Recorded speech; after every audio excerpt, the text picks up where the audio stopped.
Welcome, folks, to another episode of our podcast, So Much More Than Stardust. My name is Wakas, and I will be your host for this podcast. I misspoke, I think, when I first introduced the podcast. I said that a lot of us are regular folks, and even though we are heroes for somebody in our lives, most of us lead pretty ordinary lives. But then I started looking at some of my friends, and I realized that there are some friends that I hold dear who are also heroes to me. So today I'm talking with one of my friends who for me is a hero, and I think for most people who come across him. His name is Dr. Raj Swaminathan. He is a physician, an intensive care doctor who, for the last 2 years, has taken care of sick COVID patients in downstate Missouri. And he's done so with a grace and humor and acceptance that I am very envious of. Without further ado, this is my conversation with Dr. Raj Swaminathan, a friend, a hero, and a fellow traveler in this path that we call life. I hope you enjoy the conversation. Good afternoon, Raj. Good afternoon, Wakas. Thank you so much for agreeing to do this and for being on the podcast. I know that your time is valuable these days, and your time at home is precious because of all the other intense stuff that you're doing. So I appreciate you coming here and talking to us today. It's an absolute pleasure. I was thinking about how to introduce folks to who you are, and I didn't know where to start. You know, I wanted to talk to you about the service that you've been doing over the past couple of years, especially. I wanted to talk to you about your various interests in life and growing up in the Midwest. We are talking today in St. Louis. Your journey, so to speak, didn't start in St. Louis, did it? No, did not. So I was born in Chennai, which used to be called Madras. Okay. In South India. Uh-huh. So that's where both my mother and father are from. I see. So I was born there, and then they are both physicians. So when it came time for them to move on to the next phase of their life, they decided to move to the U.S. So that was, I think, around 1973. So I would have been around 3.5 or 4 years old, roughly. I have other friends. John comes to mind, who was born in Hungary, and then his parents moved here to Chicago when he was 3 or 4 years old. So do you have any memories of, being a little guy in India at all? Yeah, it's interesting. All of my memories of India from that age, I do have some, but they're all in black and white for some reason. How curious. Yeah, it's interesting. And they're just flickers of memories here and there. I remember being with my grandmother in the car with her, and I think we were on our way to school, and we stopped somewhere, and a teacher came by to say hi, but I kind of hid in the car, and that's the only memory I have of that. But a few things here and there. What age do you think we start acquiring lasting memories? I insist when I'm talking to my family that I remember one of my earliest birthdays, which would have been 2 years old maybe, and I remember very vividly this mechanical wind-up toy horse that I was given as a birthday gift. And the reason I remember it, it was brown in color, and it would rear up on its rear legs, as part of its... and I remember it vividly, and my family insists that I was too young at that time to have that recollection. And I wonder if, during the course of telling and retelling of our childhoods, if we acquire other people's memories and make them our own. That's interesting. Yeah. I think it's maybe a little bit of both, but I think, by the book around the age of 2 is when I've read that lasting memories, and usually it's some kind of event that maybe made a person feel a certain way at a certain time, and that's what sticks with you. But oddly enough, after I moved to the U.S., I have a lot of memories, and they're all in color for whatever reason. So that's interesting. Do you remember coming to the States and that change? I don't remember the journey itself. I don't remember that, but I do remember my family. We moved to Baltimore, Maryland, in the beginning, and I do have a lot of memories of that apartment complex that we lived in, and I remember going to preschool there, and so I do have recollections of that. Baltimore, huh? That's where we started. Yeah. So from Chennai to Baltimore, that sounds like the title of a novel that would make for interesting reading. Huh? That's right. So that's where your parents did their residencies, I'm assuming? So the first 3 years of, probably 3 years of our stay in the U.S., my dad did his internship and part of his residency in internal medicine. So we were in Baltimore for 2 years, and then Clarksburg, West Virginia for 1 year. And then we moved to Chicago. And this would have been about 1975 or something like that. And then that's where my folks, who are both physicians, they did their residencies in Chicago. How long were you in Chicago for? We were there for 4 years. So did you go to school in Chicago? Do you remember where you guys lived in Chicago? Yeah, we lived, So we lived on Martin Luther King Jr. Drive. I remember that well. I lived on Martin Luther King Jr. Drive as well. Probably lived in the same, Prairie Shores Apartments. Prairie Shores, yes. Wow. What a small world. We knew that this was aligned in some way. Yeah, in fact, we were in... So as you know, it's 5 apartment complexes that are identical, and they're, unmissable as you're driving into the city from that angle. And we lived in the second building, apartment 217. Yeah. So that's very interesting. My son was born when we were living in that apartment on Prairie Shores. You know, Michael Reese Hospital, which used to be the hospital close to that, has since been torn down, and there's some other edifice has gone up in place of it. Okay, I didn't know that. Have you ever gone back there and revisited? So I've been back to Chicago many times, and I, very fondly will look over at those apartments, as I'm driving by, but have never actually been back to the apartments themselves. But yeah, a lot of memories there for sure. So you were in grade school at that time? I was in Chicago. It was from grades 2 through 5. Okay. I was there.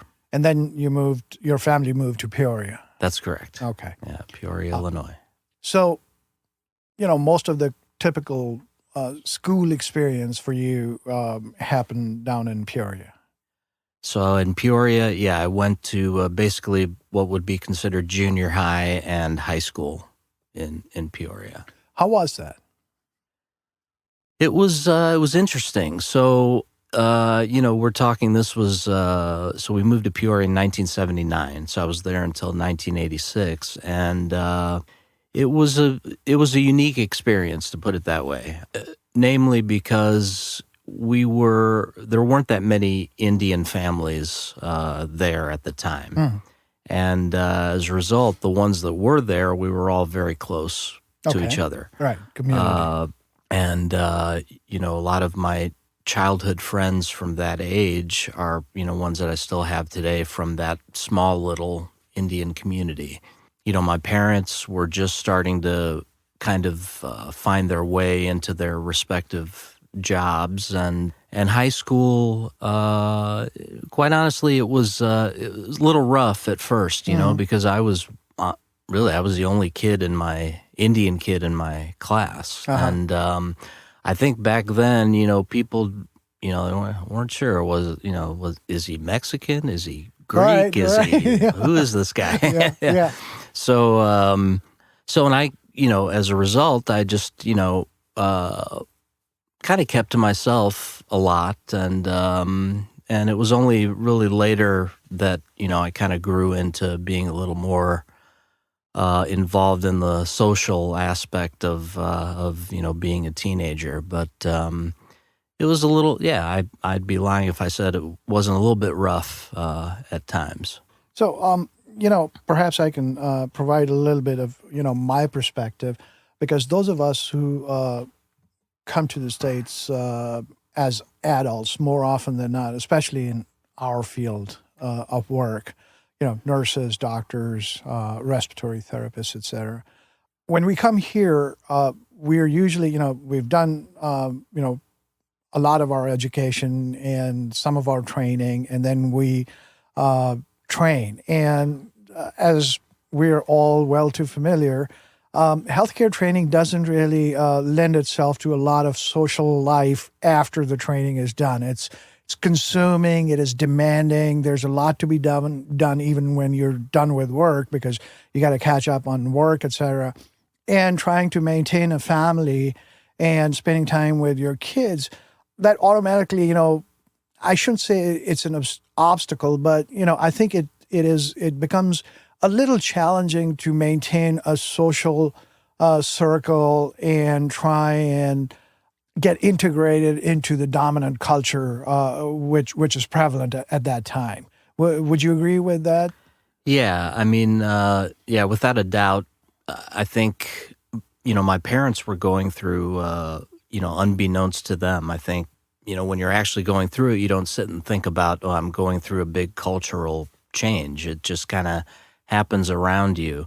And, for sure, myself and the other Indian kids who are my age, we were sort of caught between two cultures and, wanting to be a part of both, and without a doubt, we rebelled against our Indian heritage and Yes. culture to a degree, but at the same time didn't really fit into American culture in the true sense, even though other than being in the house at home with our parents, that's what we were surrounded by. So it was, it was an interesting, and actually, at this, now looking back on it, very thankful that I was exposed to everything. But, while going through it, it was a little bit challenging, to say the rough. least. Yeah. And take heart.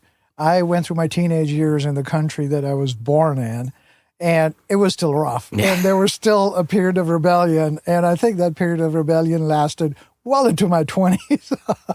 And so it's interesting, rebellions take all kinds of form. I think my rebellion started with the writing of poetry and me riding motorcycles. And then it progressed or regressed into, drinking and using substances that were frowned upon by society in general. In yours, I think it took the more acceptable, or who knows, you can tell me about that. You found your way to rock and roll. Yeah, I did. Music has been a pretty important part of my life for most of my life, or probably all of my life. So, my parents are musical to a degree. My mom plays the piano and the veena, which is an Indian classical stringed instrument. And my dad is a pretty adept whistler. Can whistle in key and can whistle Indian Carnatic tunes by memory. But interestingly enough, it was my grandmother, my paternal grandmother, who, without her really realizing it, she was the one who introduced me to rock and roll. And you would think this to be almost impossible or highly unlikely, because she was lived her whole life in India. But when we were in Chicago, and at that point my grandpa had just passed away, so she came to live with us in Chicago, and it was right at the time that Elvis Presley passed away. So for well, I shouldn't say for whatever reason, she was obviously smitten with him, as all of us are. Yeah. But for some strange reason, she bought me a great Elvis Presley Greatest Hits cassette, along with this, this magazine that basically talked about his life. So as soon as I heard that, I think the first track on that cassette was Hound Dog. Mm. And there was just something about, not even just the song itself, but just just his voice and the guitars and Elvis's guitarist, his name Scotty Moore, and he had a very distinct style and has a very distinct solo in that song, and then the background vocals behind the solo in that song, for whatever reason, without knowing what any of that was, that just struck a chord, pun intended, in me at that time. And before that, I was basically exposed to my parents would sing Indian songs in the car, when we were on trips and things, and I would listen to whatever was on the radio, but that was my real exposure to rock and roll, I guess. So I would have been about 6 or probably 7, I think. I just remembered when you were talking about your grandma and her unwittingly or unintentionally introducing you to rock and roll. When I think of my parents, especially my mom, I think of a pretty conservative in a lot of ways woman. But, there was always music on the radio, right? Because TV was, at least, when I was growing up, it wasn't ubiquitous. But the radio was everywhere. And so you'd hear local music all the time. But I remember that my mom used to have one of those old vinyl players, the actual record players. Yeah. Which you'd take the speakers out and, they were wired speakers and you'd spread them out and then you'd play the tunes. And some of the music that I heard from my early childhood was, instrumentals like Come September or an Irish tune called Tom Dooley or, Tom Jones doing some of the, Beatles songs. And this would have been early 70s. So that was kind of an interesting experience, and only when somebody brings it up, and I go like, okay, so when did I start listening to music, and rock and roll, so to speak. So that part of it is interesting. Now, as an aside, I know that you didn't spend a whole lot of time in India, but you come from, or at least you are connected to Bollywood, right? Bollywood royalty in a lot of ways. You have people in your family tree who have been in movies, have been leading men and women on the silver screen in India. Or so I've been told. Yes, yes. Yes, I am. But, growing up and even now, it was never made a grandiose thing. Mm-hmm. Yeah, my grandfather was a South Indian Tamil actor. It was always downplayed. Mm-hmm. It never really occurred to me that he was some big movie star. But and whenever I would be around him, it would just be like he's my grandpa. It was just the regular thing. And interestingly enough, and he himself actually would never make it a big deal. He would never say, "Oh, come and watch this" or "Come and do this," even though. When I was younger, when we visited India, we visited him on the movie sets a couple of times, which is pretty cool. Yeah. But he would never make a big deal of it, and and this isn't really a regret, but for better or for worse, I never really got into or saw his movies in depth until after he passed away, which was in 2005, and then I was like, oh, I understand what the big deal was, mm-hmm. and it was kind of neat, yes. I could see that he was very good at what he did, yes. and I was like, oh yeah, that's my grandpa, so that was kind of cool. It was kind of cool, and you sent me a couple of clips, and his sense of humor and his attention to acting detail, even in those clips, it was obvious to see. So rock and roll. And that made you popular in high school? Well, So Or was it a way of that's getting not away? well, that's not entirely accurate because I kind of I think you could call me a closet guitarist or a closet musician when I was in high school. So no one really knew until later on that I was playing, and to be honest, because I didn't really have much of a social life, I was a good year and a half to 2 years younger than my classmates because it's not like I skipped grades or anything, but I started early. Hmm.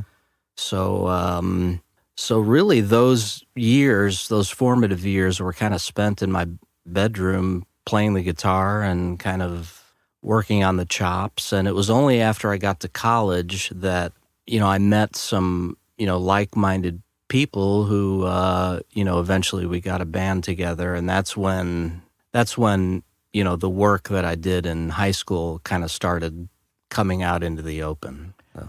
I once read a biography by the great English guitarist Martin Taylor, who talks about teaching himself how to learn how to play the guitar. And he talks about, just wearing the grooves out on the record because at that time, there was no internet. That's so there right. was no YouTube. There was no shared tablature. There was nothing like that. So you basically learned to play by ear and tried to perfect the licks by playing the record over.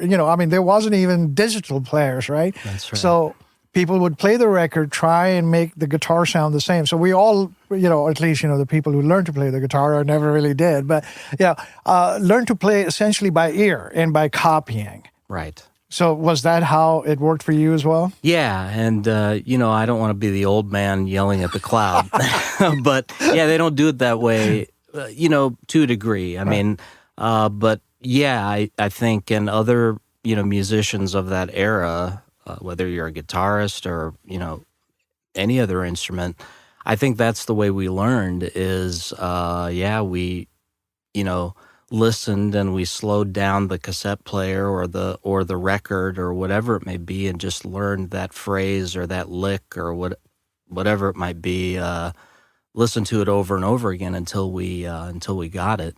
Now, that having been said, in this day and age, if you play in a cover band or something and you need to learn 30 tunes in a couple of days, all you have to do is go on YouTube and there's some guy or gal who'll sit there and teach it to you, and it's invaluable in a different way. So I'm curious about a technical aspect of it, which is lessons. Did you ever take guitar lessons? So when I first started, I did take some lessons with a teacher who taught out of Mel Bay. The Mel Bay Mel Bay books. method, right? So I did that for 3 years, and I think that was invaluable from a kind of a theory standpoint in the beginning, but she was a pretty special lady, and her name was Ruth Pixa. Uh-huh. And she kind of, once she saw that I was into this and didn't really require any goading, or she just kind of let me do my own thing. Right. And then by that time, after I finished high school, I let those lessons kind of drift away, and but that foundation was still there. So the reason I asked you was because when Martin Taylor talks about his early formative years, he talks about how that was part of it, but he also was well connected to a musical family, and they put him on the stage when he was like 10 years old or something like that. So there's stuff that you can learn from the books and looking at the tablature and hearing people play. But then there's technical aspects of it, how to do a hammer off, how or a hammer on or a pull off or a slide, and how to incorporate that. I mean that technical part, somebody has to show you in order for you to understand what's happening behind the sound there, right? That's right. And I guess the flip side of that is that was half the fun. Yeah. Was listening to something and you're like, what the hell is he doing there? I mean, that just sounds completely foreign to me. And then you would try to figure it out, yourself. I mean, a great example of that is, Eddie Van Halen's Eruption. Ooh. So when that first came out and, people listened to that middle section where he was using the technique of tapping. Tapping, right. No one knew tapping had been used, sparingly here and there at some point in musical history, but not ever in that way. So I think that was a sort of a shock for everyone's ears when they heard it, and everyone was like, well, what the hell is he doing there? And right. but you're absolutely right. It takes an instructor, or it takes watching someone doing it on YouTube, right, to it takes away some of that mystery, but it gets the job done. You learn how to play it, and I'm glad that more people have access to it. And, a lot of people might not have the wherewithal or the means to have actual music lessons. But if you have access to the internet, or if you have a cell phone, then, I think more people are able to entertain their passion for music. Before we segue on to, what happened in your life next, and it's an unfair question to ask a music aficionado or a musician, but who have been your major musical influences, and who do you enjoy listening to still after all these years? Yeah, that is a tough question, because it's so, it's almost ubiquitous. Everybody. You hear music in a little bit of everything, but for sure, in the rock and roll realm, it was, I think it was Elvis who started it, and then very, very early on, it was Billy Joel and, believe it or not, Barry Manilow. Oh, I love Barry Manilow. This is before, and then I think as far as rock bands, Queen and REO Speedwagon. REO Speedwagon, actually, the guitarist was from Peoria. Oh, is that right? Yeah, and then the other band members, I think, were from Champaign, Illinois. Huh. But I was a fan of them, and then I really got into a lot of the progressive rock bands. Huge Rush fan. They're probably my favorite band, and along with them, Yes and King Crimson, and then later on Genesis, and early Genesis, I should say. When Peter Gabriel was still Peter part Gabriel, of it. and to hear him and Phil Collins sing together is pretty amazing. But bands like that, and then once I got into college, I was sort of semi-forced to, because I grew up in the mid-'80s, where it was, the decade of the guitar hero. Right. So, but at the same time, the new wave era and alternative music was just starting to be birthed, And so by the time I got to college and started listening to other things, U2 and INXS and REM and The Cure and all of those other bands that were kind of becoming popular at that time. The Smiths, all those bands I ended up getting into and learning a lot from them also. Did you get into the whole grunge in the following decade? Well, it's interesting, and that might be the segue, is that once I finished undergrad and grad school and was starting med school, that was around the time that grunge was, in the early 90s. I think, when the Pearl Jam, their album 10 came out, and Nirvana and Soundgarden, and that's right after that was kind of when I sort of I just stopped listening to what was on the radio or what was mainstream. And that's not to say it was just because I was focusing on school, but I just, for whatever reason, that I can't really explain, I just stopped listening to the radio. I've stopped watching the news, so. Well. Yeah. Where do you stand on the whole Spotify thing that's going on right now between Neil Young and Joe Rogan? It's almost to the point where, these are such modern problems that you almost, you just sort of look at it from afar and say, gosh, I can't believe we're, having these kinds of dilemmas, but, I think, and I'm not a professional musician by any stretch of the imagination, but I think, the industry has changed a lot in that, you don't have these record companies that are signing bands and, then they promote themselves by touring and et cetera, et cetera. Now you just put if you've got a recording or an album or something, you have to put it on whatever streaming forum, format, I should say, that is out there. So I have no idea about the business aspect of that and the complexities of that, but from what I've read and from some of my friends who are professional musicians, it's a different era. It is than what it was before. Just to provide you some perspective, Spotify paid Joe Rogan $100 million to acquire rights for his podcast. So I know that they're not going to let him go just for Neil Young's 30 songs that people still remember, even though I like Neil Young. And so let me ask you this: you've had bands for a while. You were in a band. You had your own band.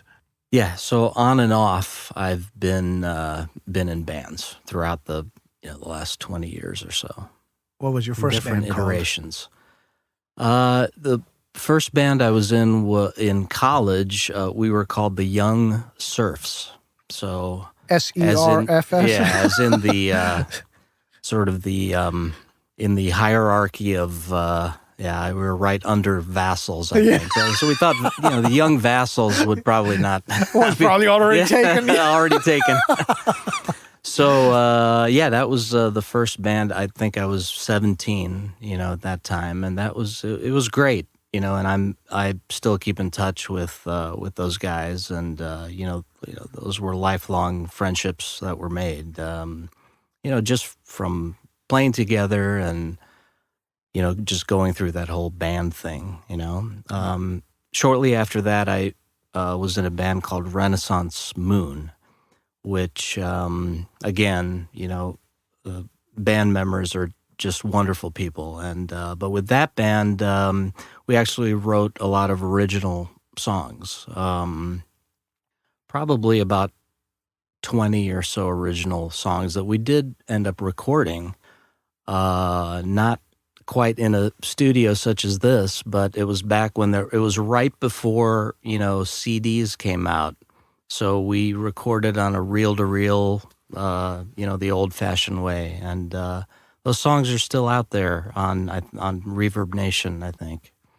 And then, after that, I sang in a a cappella group in medical school. And then thereafter, I was just sort of in, I'd find people to jam with. And for a year and a half, somewhere in the middle there, I was in a local band. But, as long as I'm, just for myself, I keep active with it, whether it be, personally on my own or, like now, there are folks that I jam with on a regular basis. And it's all a little bit challenging with COVID, playing out somewhere. But as long as I keep it active, that's really all I can ask for. So here you are, a bicultural kid, an only child who's in rebellion and is playing rock and roll. This could easily have metamorphosed into a Freddie Mercury story, but you decide to go to med school. Is it because your parents insisted that you go to med school, which was true of me, even though my parents were not doctors, but I was told, you're going to med school, and I was not given an option. How about you? Yeah, it was a little different. My parents were never really the type to say, "Oh, you got to go do this, you got to go do that," because quite honestly, I was a very mild-mannered, well-behaved kid. Still are? Well, I don't know about that. But I'd always been interested in the sciences. But quite honestly, it wasn't one of these things where, at the age of 15 or whatever, I had this vision of, I want to go save lives and do it. No, it was nothing like that at all. It was,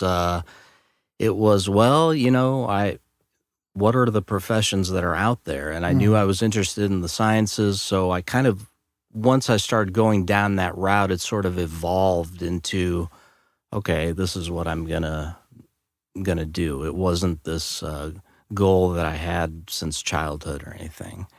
And there's that, whether this has been said before, you can have medicine and music, but you can't have music and medicine. So I knew that whatever it was I was going to do in life, as a vocation, I would always be able to have music on the side in some way, shape, or form, which probably wouldn't be the case were it the other way around.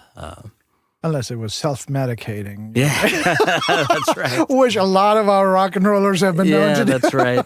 That's right. So you went to med school in Illinois or Missouri? I went to St. Louis University. So by that time, by the time it came for med school, you and your folks were already in St. Louis then? So I came to St. Louis for undergrad in 1986. Okay. And my folks were still in Peoria. I see. And they didn't move to St. Louis until very recently. But yeah, I started med school in the early 90s. How did you find med school? Was it hard? Was it challenging? Or did you think about, what have I gotten myself into? When is this going to end? I think all of us go through when is this going to end phase, but how was it for you? Yeah. So before I did med school, I did 2 years of grad school. Okay. And I honestly thought that grad school was a little bit harder. I mean, just in terms of I don't know, maybe it was the subject matter I think was harder. I mean, I'd be, I would say in life I've been an average test taker, and I'm not some genius who knows it all. But in med school, I think, and you can attest to this, and a lot of others, it's the sheer volume. I think that is the challenge. That and a lot of those early basic science courses are, I think.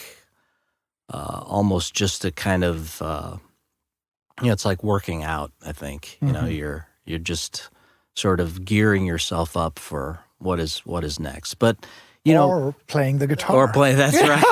That's right. Yeah. But riding a motorcycle. It's all the same. But it's kind of like what I was saying earlier about assimilating into a culture. As you're going through it, you don't really think.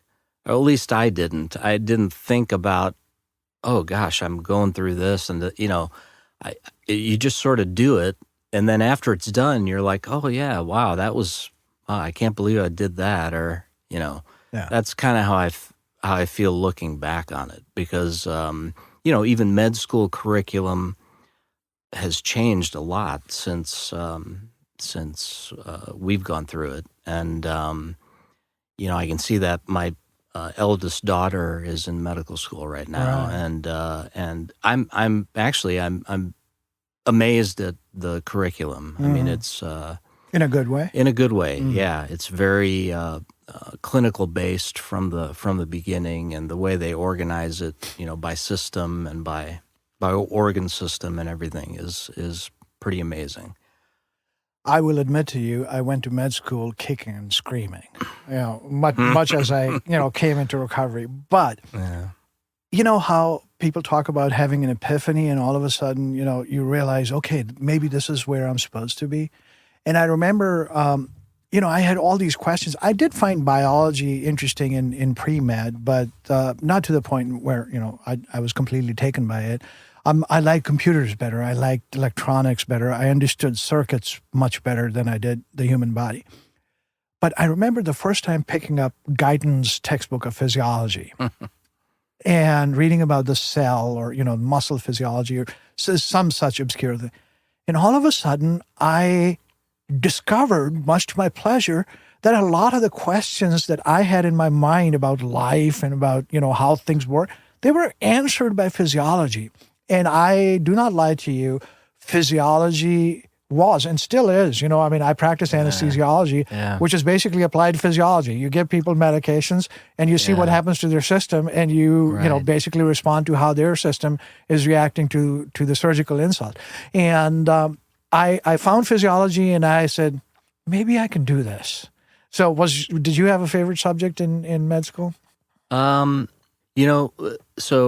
and that kind of ties into what I did in grad school. I mean, I forgot to ask you, what was your major, or what were you going to grad school for? So I got my master's in molecular biology. Oh, so, very cool. So the first year of med school, a lot of those classes were similar. So biochem and cell biology and things like that were the same. But I think it wasn't really until my, I can't say that any of the basic sciences hit me in quite that way. Although physiology, I totally agree with you, is interesting because it's more conceptual than just rote memorization, in terms of the subject matter. But when I got to third year, and going through the rotations,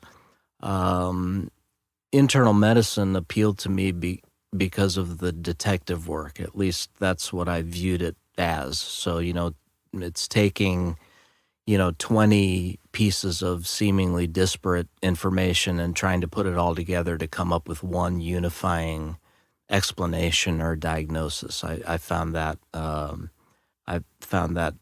intriguing. It struck a chord in me in some way. So in med school, that's what and I like surgery too. But I can't stand still for that long. Well, I can stand still for that long. I can't stay focused for that long. Well, probably both. You know? So, well, I'm glad you found your way to what you did, because I've watched you over the last couple of years, and these are extraordinary times. None of us, not any of us, prepared for this, or didn't even entertain the possibility that this could happen. And you've been truly at the front lines. There's a lot of posturing by healthcare workers, whereby, we say, oh, yeah, we're doctors, we're nurses, we're, respiratory therapists, et cetera, et cetera. I'm an anesthesiologist in a surgery center. We test everybody for COVID. And if they test positive, they're not coming into that surgery center, right? And, we excluded the family. Your experience, on the other hand, has truly been at the front lines, because you are an intensivist, which basically, for those who don't know, is a critical care specialist. So you're the person who, when people get sick enough, not only with COVID, but, with cardiac problems, in post-surgical situations, with bad pneumonias, with out-of-control diabetes, you're the one who actually manages the sickest of the sick.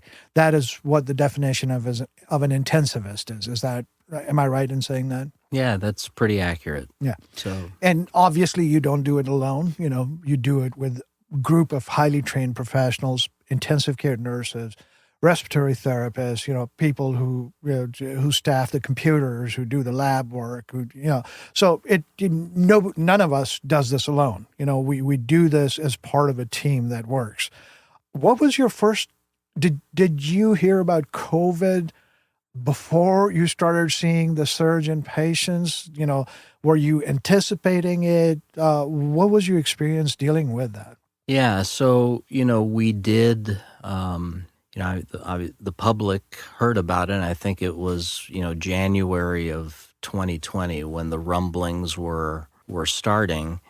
And as an intensivist or as a practitioner, we've seen severe high acuity respiratory issues in the past. So what comes to mind was in 2009 when we had H1N1. Mm-hmm.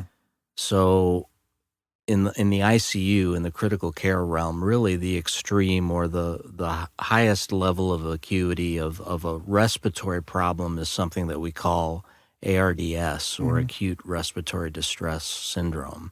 So in this instance, patients are on a very high level of ventilatory support. So they're all on a respirator, and they're all on very high levels of support on the vent, the respirator.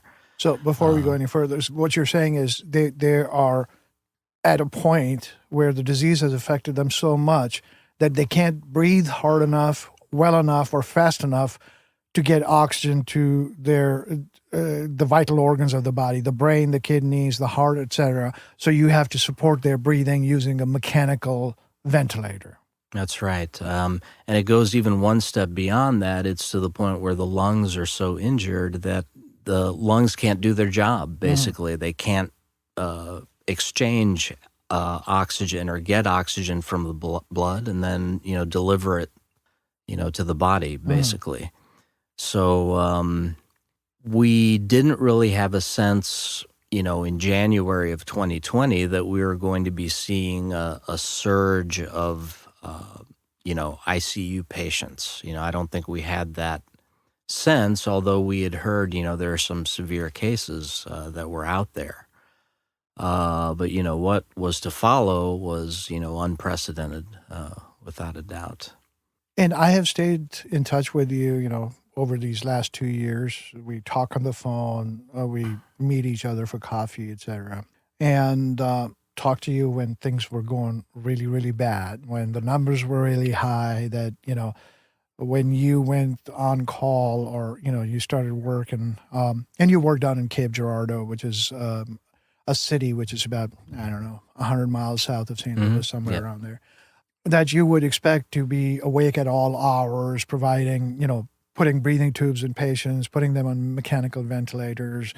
And I would ask you, how are things? And you go like, yeah, we're really busy. We're getting slammed. And there was just not another thought in your head. And I could see the stress on your face, and I could hear it in your voice. And then there was some improvement when, the numbers started decreasing, and said, well, I'm not seeing patients who are as sick as I was before, and we're getting slightly better. And then, the curve went up again.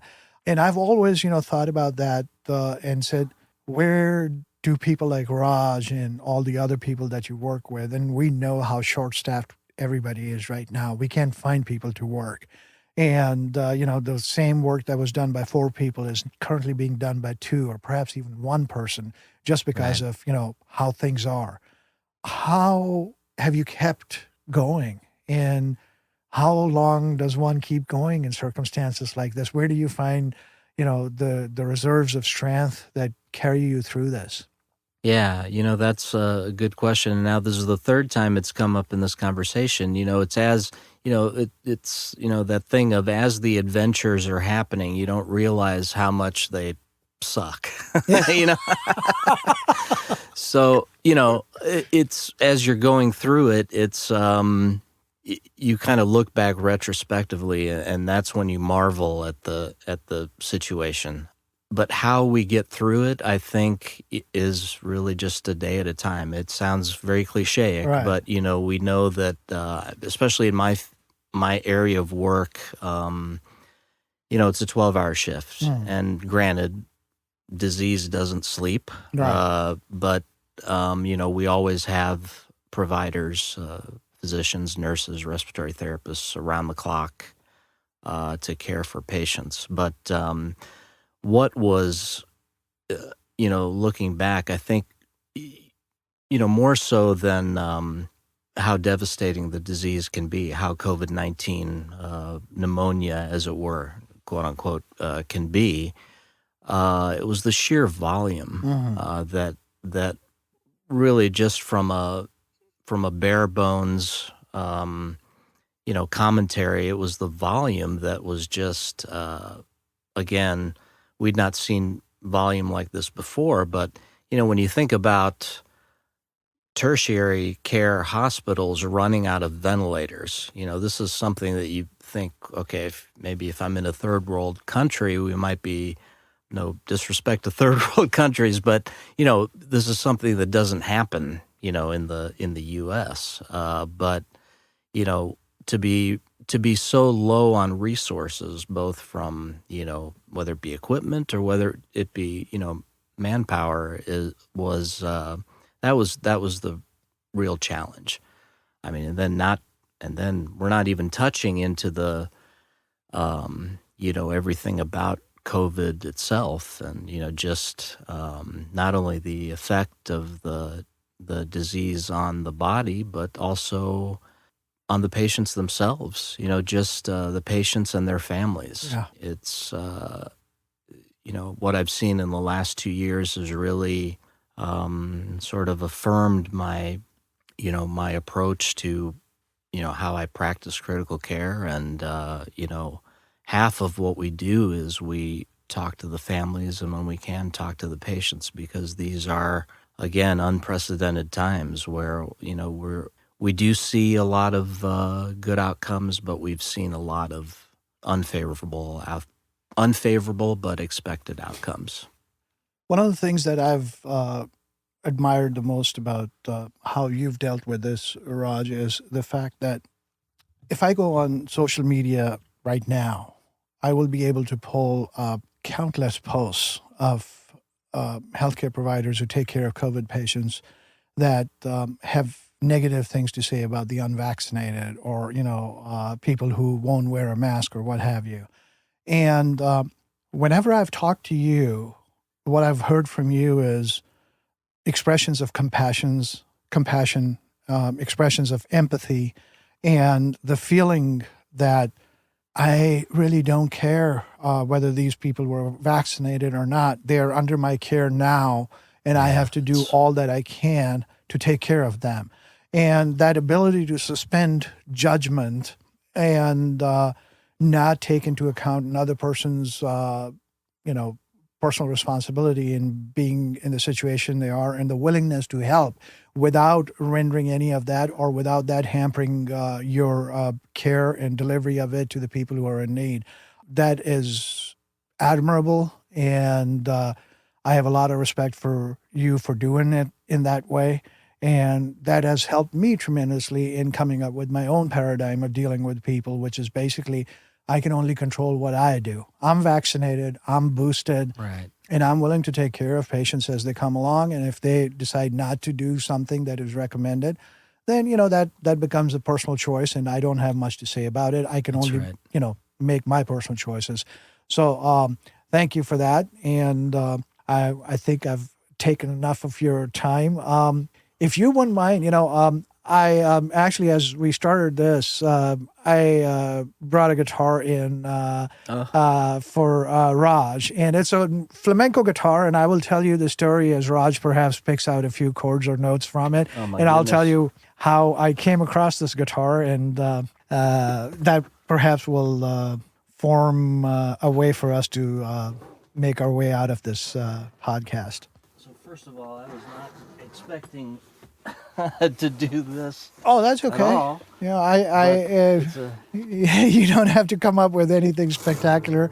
I'm actually, trying to set this up so you can, do a little bit of background strumming, and I will tell the story. And, okay. I'll just play something soothing while yeah. your voice is soothing enough. But it becomes better with your chords. So I was in Spain on a motorcycle tour about, it must be 20 years now. And we were in Granada, and I'd just taken up playing guitar. And I thought I'd go out and acquire a flamenco guitar. I'm a big fan of flamenco music. So I made my way to this luthier shop, and he had a little bit of English, and I had some courtesy Spanish, so we started talking. And I wanted to acquire one of his guitars, which ran into thousands of euros, and I didn't have that kind of expendable money at that time. So I said, is there something cheaper that you can sell me? So he pointed out this guitar, which his apprentice had made for sale, and he'd revised it. And he said, I can sell you this for a lesser amount of money.